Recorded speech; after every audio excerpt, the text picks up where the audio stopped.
No niin, tervetuloa taas uuden videon pariin, vaikka tämä ensimmäinen onkin. Mutta tervetuloa kuitenkin.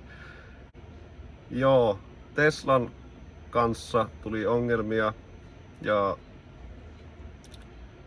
on nyt toistakymmentä tuntia sitä tässä, tai aikaa käyttänyt tähän selvittelyyn, ja se nyt eilen illalla sitten selvisi se homma, ja ajattelin tehdä tämmösen videon ihan sillä, että varmaan joku jotakin kiinnostaa ja ehkä tämä voi auttaa jotakin ihan selvityksessä Teslan kanssa sitten, tai minkä vaan munkin auton kanssa, mutta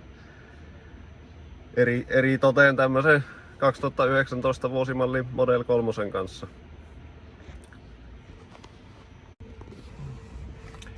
Joo, tämmöset vika-koodit tänne tosiaan, tai vika-valot tänne tuli, ja lähdin töistä kotiin ja sitten ne siinä matkalla ilmaantui, ja jotenkin aluksi ajattelin, että ehkä se pikkuakku on vaan tyhjä, ja ajoin sitten laturille ja no ne lähti pois nuo valot pariksi päivää. Niin, mä ajattelin, että se on varmaan joku häiriö, pittipoikittain ollut vähän aikaa, tai sitten tosiaan se pikkuakku olisi ollut tyhjä. Toki ihmettelin, että miksei se edes ilmoita sitä, että pikkuakku tyhjä. Kuitenkin parin päivän päästä sitten nuo tuli jäädäkseen takaisin, ja vähän sitten kyselin netistä, että onko jollakin ollut vastaava, ja googlettelin kaikenlaista, ja sitten joku kertoi mulle, että tosta kun pitää pohjassa vähän aikaa, tulee tommonen välähys, sitten päästään irti, ja tänne kirjoittaa service, pääsee tämmöiseen syvempään valikkoon.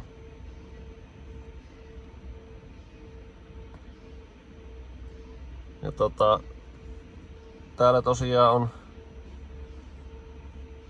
no tässä ei nyt ole niitä kaikkia, kun en ole tällä autolla ajanut tämän käynnistyksen jälkeen, mutta herjaa, että autopilottia ei voi käyttää, sitten rengaspaineiden valvontajärjestelmä vikaa, sitten on jarrutehostus vikaa, tai niinku häiriötä. No joo, tässä nyt ei ole niitä kaikkia, mitä siellä oli, koska mä en ole tällä autolla ajanut tämän käynnistyksen jälkeen, mutta täällä tosiaan oli alerttia, no nyt sinne tulikin autopilotilta. Sitten on niinku ohjaustehostimelta. Sitten on alerttia ESP ABS-järjestelmästä. Sitten rengaspaineiden valvontajärjestelmästä. No sit mä aluksi ajattelin, että hetkinen, nämä on kaikki semmosia järjestelmiä, jotka varmasti haluaa tietää niin kuin auton nopeuden, ja aluksi tutkailin nuo ABS-anturit läpi, niin kuin johdot. Katoin, että ne on kunnossa, ja ne oli kunnossa, ja sitten kattelin tonne frunkkiin, poistin tosta frunkista nuo verhoilut, ja sieltä löytyikin sitten yksi johtosarja, mikä oli rikki. Eli tuo johtosarja oli hieronut lampun ohjainlaitteen runkoa vasten ton punaisen piuhan poikki. Mulla on tuolla nyt tommonen väliaikainen korjaus, täytyy laittaa muutenkin kaikki tästä pakettiin tänään kunnolla. Ajattelin tietenkin, että no vitsi, nyt se löytyi se vika, ja tein ton korjauksen, ja no ei auttanut mitään. Sitten muutenkin ihan silmäilin vaan läpi tätä konehuonetta, ja huomasin, että nämä maadotuspisteet on kaikki ihan perseestä, ja itse asiassa tämä maadotuspiste niin oli niin huono, että siinä ei ollut minkäänlaista kontaktia tuohon koriin. No, korjailin ne, ja ei auttanut mitään. Joo, sen enempää ei sillä erää kerennyt tutkiin. Tää oli viikko sitten sunnuntaina nuo tutkinnat ja nyt on taas sunnuntai. Mutta piti lähteä maanantaina käymään työreissu ja 1300 kilometriä tuli ajoa siinä ja tosiaan kaikki nuo hälytykset päällä. Hienosti meni reissu, autopilottia ei pystynyt käyttämään, mutta tyytyväinen oli, että pääsi sen reissun läpi ilman sen kummempia ongelmia. Sitten netissä jollakin oli ollut vähän vastaavanlaista ongelmaa. Se oli vanhemmassa Model S:ssä ja sillä oli TPMS, tuo rengaspaineiden valvonnan ohjainlaite, niin se oli puhunut puuta heinää tonne kanväylälle ja sitten aluksi ajattelin, että no mäpä kaivan sen purkin tuolta autosta ja tuossa niinku pöydällä mittailen mitä siellä kanväylällä liikkuu siinä purkilla. Ja sitten purin autosta suunnilleen puolet verhoilusta pois niistä paikoista, missä mä ajattelin, että se voisi olla se ohjainlaite. Ja en löytänyt sitä kerta kaikkiaan. Nyt mä tiedän missä se on, mutta en silloin löytänyt. Ja sitten, sitten ajattelin, että no perskele, että mä mittaan sitä kanväylää vaan suoraan tästä autosta. Ja no semmonen 45-sivuinen väyläarkkitehtuuri kirjasto löytyi netistä. Se on kyllä aivan pelastus tässä ilman, sitä ei olisi tullut mitään. Mutta siellä on sitten tämmönen sivu löytyi sieltä ja päättelin sitten, koska tässä on kaikki ne asiat tällä väylällä, mistä tuo auto valittaa, että tämähän nyt varmasti on sitten väyläongelma ja nimenomaan tällä chassiskan väylällä. Ja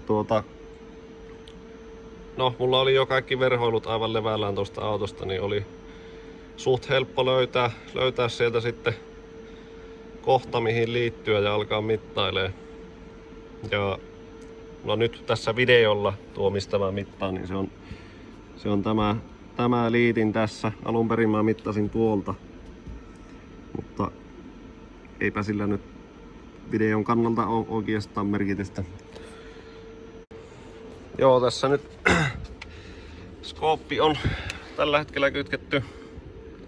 tämän liittimen oikealle puolelle. Ja aluksi ajattelin tietysti, että no tämä puolihan loogisesti kun ajattelee, niin että se menisi tänne auton oikean puolen body controllerille.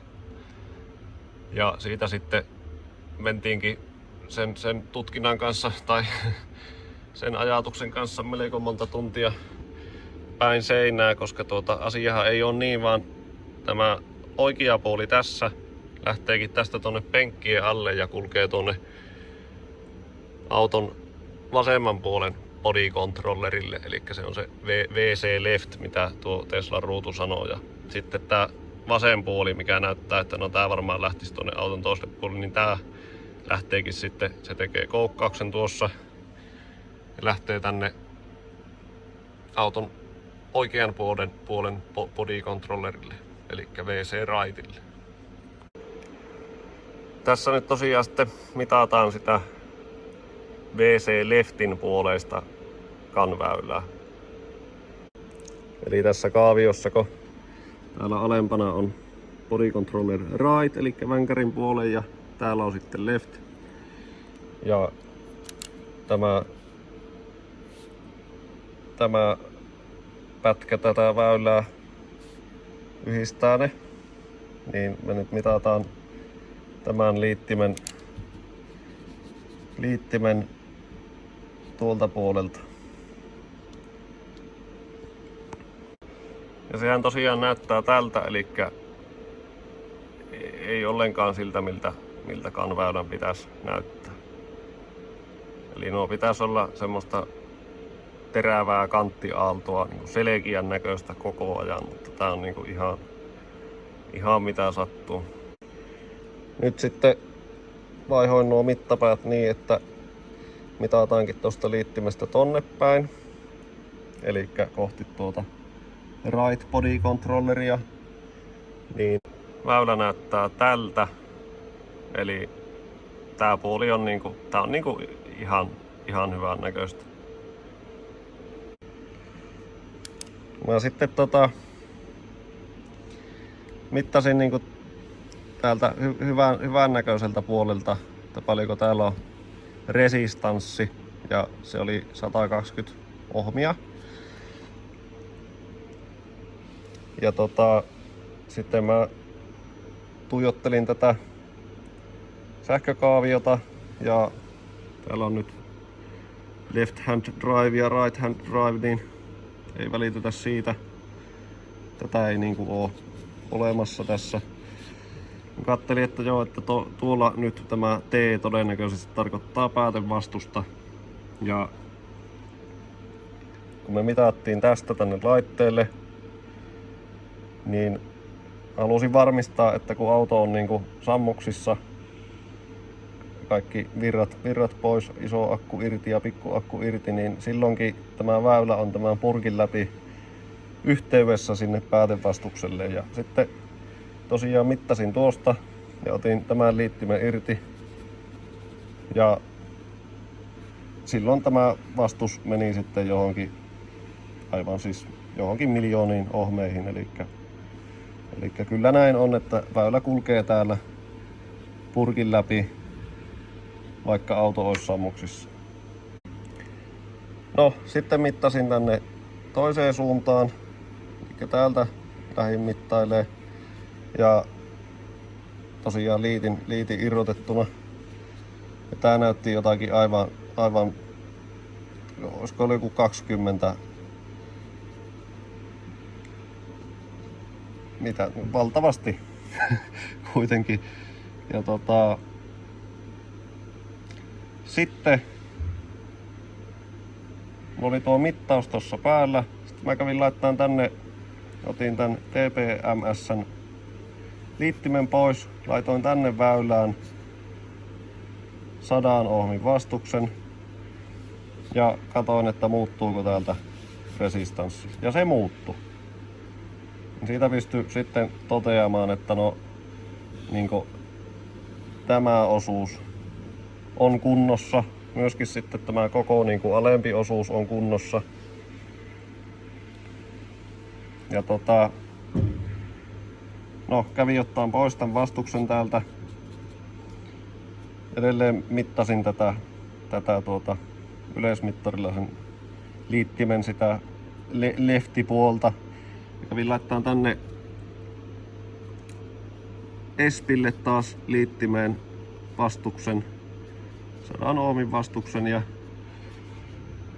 mittasin tätä ja se ei muuttunut. Eli sillä pysty päättelee, että se vika on tämän väylän täällä osiolla, jossain täällä. Ja sehän on, kun mennään tänne kuskin jalkotilaan, niin tarvis kyllä valoa, mutta tuolla on kuitenkin left body controller, ja siellä on semmonen, eihän tällä näe mitään, sieltä löytyy semmonen sininen liitin, josta lähtee sitten se väylä, ja mä voisin tähän laittaa oikeastaan semmoisen kuvan siitä, minkälainen se johtosarja on.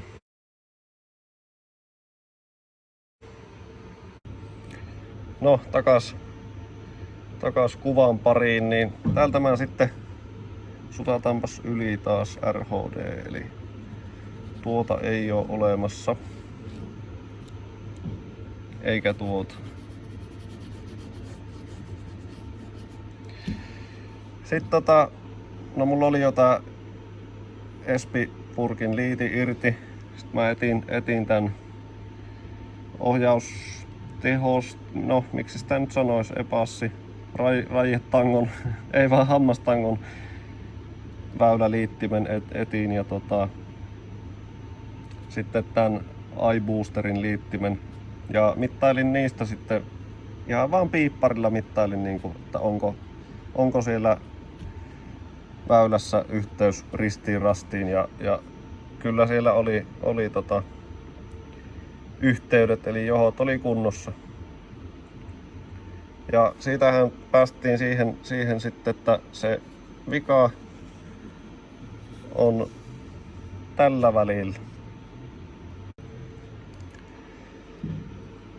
No, nyt mä sitten tein niin, että mä täältä välistä ryöväsin johdon ja tuolta myös. Ja sitten kierretyllä parilla liitin nämä sitten tänne. Vähän laitetaan kierrettyä paria tuohon hienosti noin. Ja homma toimii nyt, eli sieltäpä se vika löytyi. Eli tuo ympyröity kohta, missä se vika on, niin sehän se lähtee tuolta auton sisältä, sit se tulee tosta johtosarjasta ulos. Ja mä luulen, ne on vielä kaivannut tuota johtosarjaa tuolta kokonaan pois, mutta epäilen, että tossa nipussa tuo on niinku hiekkaa täynnä tuo koko johtosarja. Tuolla jossakin on se Canin low johto poikki.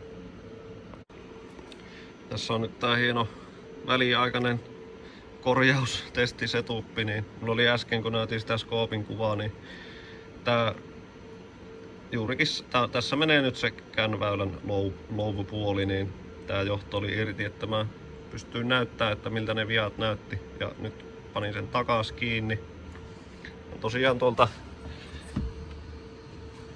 tuolla on toi ESPn liitin, sieltä on ryövätty ne molemmat väylän puolet ja sitten ne kulkee sitten tonne auton sisälle. No, nythän mulla on valo, niin näytetään.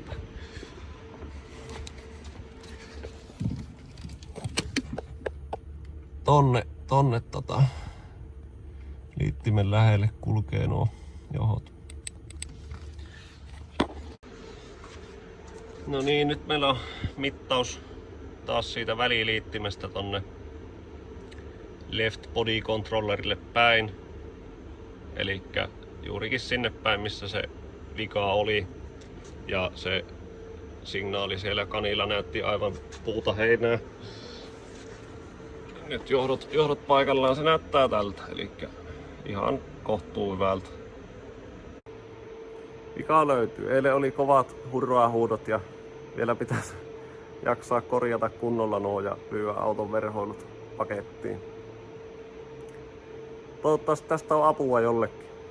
Kiitos, hei!